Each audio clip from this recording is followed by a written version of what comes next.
There is a particular kind of quiet shame that almost everyone knows. You watch the video, you read the book, you feel that surge of energy rising in your chest, and for a moment you are certain that this time is different. You can see the person you're about to become. And then, 3 days later, sometimes 3 hours later, the feeling is gone, and you are exactly where you were, doing exactly what you always did, wondering what is wrong with you that you cannot seem to hold on to it. So you go looking for another hit, another video, another surge, another promise, and the cycle repeats, and each time it repeats, you trust yourself a little less. Here is what almost no one will tell you, and what the Stoics understood 2,000 years before the motivational industry existed. Motivation is not failing you because you're doing it wrong. Motivation is failing you because that is what motivation does. It was never built to carry you. And the reason you keep collapsing back into the same life is not a defect in your character. It is that you have been trying to run your life on a fuel that was always going to run out. Marcus Aurelius, ruling an empire through war and plague, did not wake up inspired. He woke up reluctant, and he wrote about it. So what did he do instead? And what is the thing that actually works, the thing the entire industry of inspiration has quietly buried? We treat motivation as though it were the engine of action, the thing that must be present before we can move. On this picture, the reason you didn't go to the gym is that you weren't feeling motivated, and the solution is to find more motivation, to somehow generate more of the feeling. And so we chase the feeling, we build our whole approach to change around it, and we wait for it like weather. But here is where the Stoics would stop us cold. A feeling is not something you control. Motivation, like every mood, arrives and departs according to 1,000 factors: your sleep, your blood sugar, the weather, a stray comment, a bad night, none of which you command. And there is one idea running through the whole of Stoic philosophy, the idea that everything else hangs on, the distinction between what is up to us and what is not. Your feelings are not, in the deepest sense, up to you. Your actions are. And the moment you build your entire life on a foundation of feeling, you have staked everything on something outside your control and handed the keys of your future to a mood that owes you nothing. This is the whole reason you keep failing. Not because you lack discipline, but because you have been trying to control the one thing you can't and neglecting the one thing you can. This video is an exploration and free interpretation of Stoic philosophy on why motivation always fails you and what the ancients built in its place, something that does not run out, does not depend on how you feel, and cannot be taken away by a bad morning. The Stoics never spoke of motivation, and that absence is itself the lesson. They built their entire practice on something sturdier. For clarity and structure, this essay is subdivided into these truths, starting with motivation is a feeling, and feelings were never yours to command. The first truth is the one that dissolves the whole problem, and it is almost too simple to accept. Motivation is an emotion, it is a mood, a state, a passing weather system in the mind. And like all weather, it comes when it comes and leaves when it leaves, regardless of how badly you want it to stay. This is why you cannot summon it on the morning you need it most, and why it evaporates precisely when the work gets hard. You have been trying to build a life on something that behaves like the wind. The Stoics were merciless in sorting the world into what we control and what we don't, and they placed our fleeting emotional states firmly in the second category, right alongside the weather, the market, and other people's opinions. What we control, they insisted, is only ever our judgments and our chosen actions. And so a philosophy of life built around waiting for a feeling is a philosophy built on sand. Notice how strange this actually is when you say it plainly. You have made your ability to act conditional on a mood you cannot produce on demand. Of course it fails. It was always going to fail. Not sometimes, always, eventually, on exactly the days you most needed it. And every time it fails, you conclude that you are the problem. when in fact you have simply been asking an emotion to do a job that emotions have never once been able to do for anyone, including the people you admire most. They have stopped requiring it. Here is the belief that quietly ruins people, and it is almost universal, the assumption that the people who consistently show up are feeling something you're not, that they wake with a fire you lack, that they are flooded with an enthusiasm that carries them effortlessly through the work. This is almost entirely false, and it is one of the most damaging illusions in modern life, because it teaches you to wait for a feeling that even the disciplined don't have.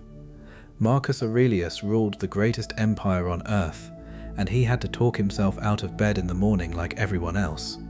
I quote, "At dawn, when you have trouble getting out of bed, tell yourself, I have to go to work as a human being.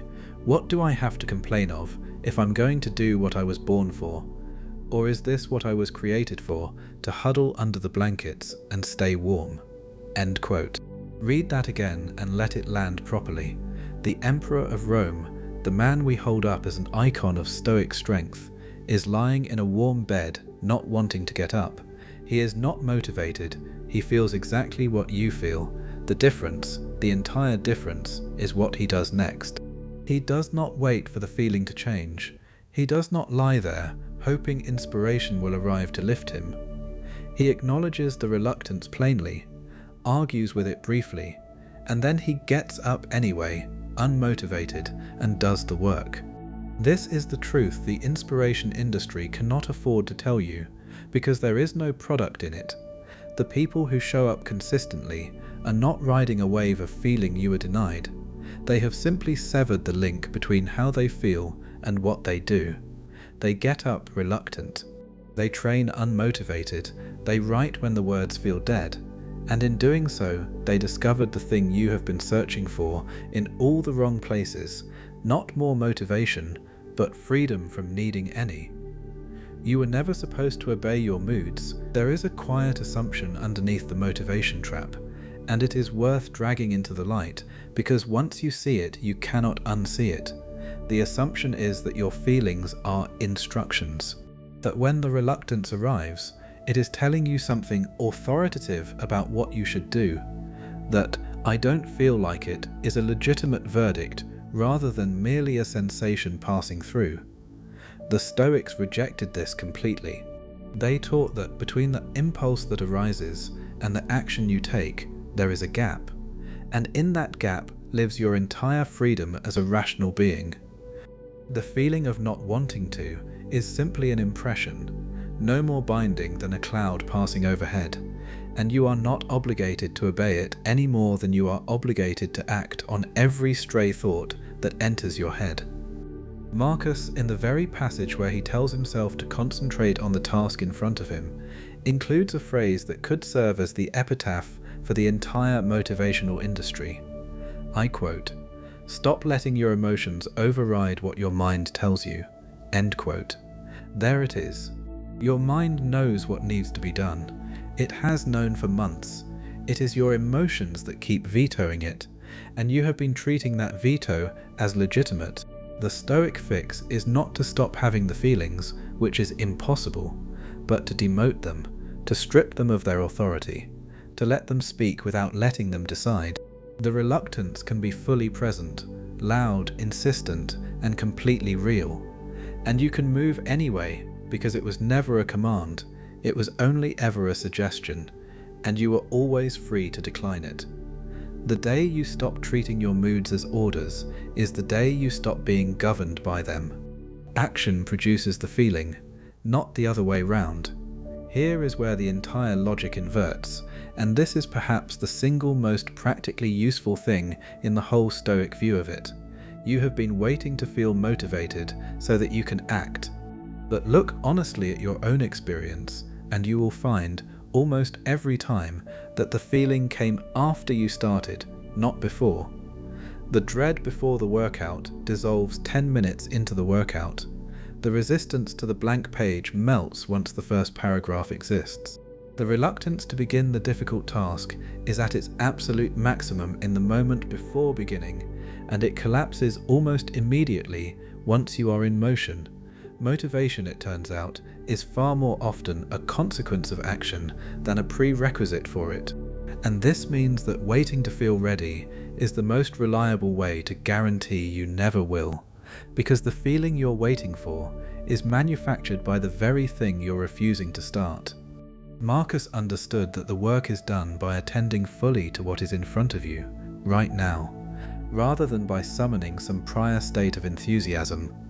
I quote, "Concentrate every minute like a Roman, like a man, on doing what's in front of you with precise and genuine seriousness, tenderly, willingly, with justice, and on freeing yourself from all other distractions." End quote. Notice there is no mention of feeling inspired. There is only the act done seriously now. This is the reversal that frees you. Stop waiting for the feeling to precede the action, and let the action generate the feeling. You do not need to want to begin. You only need to begin, and the wanting, more often than not, will come and find you once you have. And on the days it doesn't come at all, you will have done the work anyway, which was the entire point. Phys, fredunda, reluctance is the training.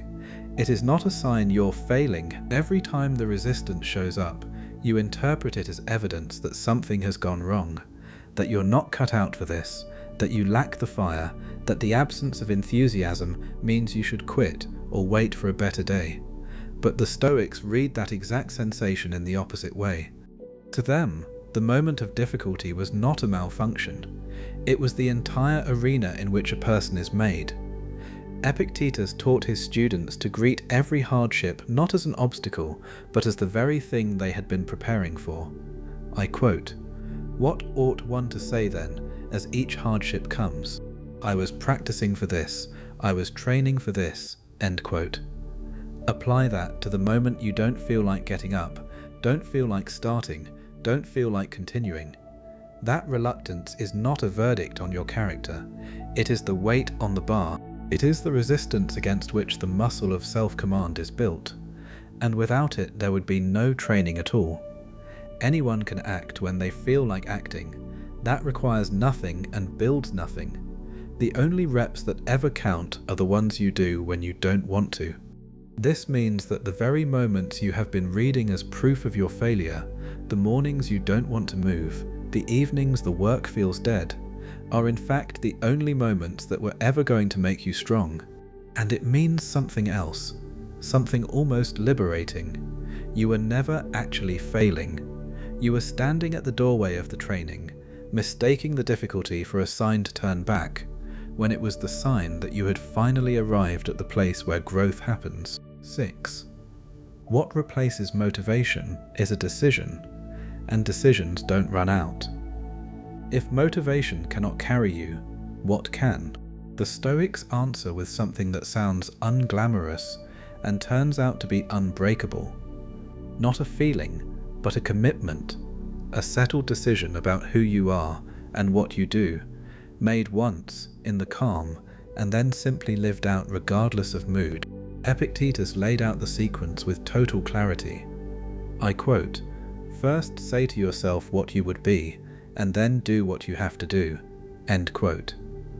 Notice the order, and notice what is entirely absent from it. First you decide who you are. A person who trains, a person who writes, a person who keeps their word to themselves. And then, in every subsequent moment, you simply act in accordance with that already settled identity. There is no step in which you consult your feelings. There is no gate at which motivation must be produced before passage is granted. The question of whether you feel like it has been removed from the process entirely, because it was never a relevant question to begin with. And this is why a decision holds, where a feeling collapses. A feeling must be regenerated every single morning, and will fail you on the mornings you are tired, sad, or busy. A decision, once genuinely made, simply stands, and it stands on the worst days precisely because it was never resting on how the day happened to feel. This is what the Stoics built in the place where we keep trying to put motivation. Not a fire that must be constantly refueled, but a foundation laid once that holds regardless of weather. You have been trying to feel your way into a new life. They would tell you to decide your way into one, and then simply act like the person you decided to be, on the good days and the bad ones alike, until it is no longer a decision at all, but merely who you are. When we gather these truths together, the great reversal at the center of the Stoic view finally comes clear, and it overturns the entire foundation of the way we have been taught to change. We have been told that action follows motivation, that we must first find the fire, and then, carried by it, do the work. And so we spend our lives chasing a feeling, collapsing when it fades, and blaming ourselves for a failure that was engineered into the method from the very start. The Stoics saw that this was backwards in every particular. Motivation is a mood, and moods were never in our control. The disciplined are not people who feel more, they are people who need to feel less. The reluctance is not a signal to stop, but the very substance of the training. And what actually carries a person through a life is not a feeling that must be endlessly resupplied, but a decision made once about who they are.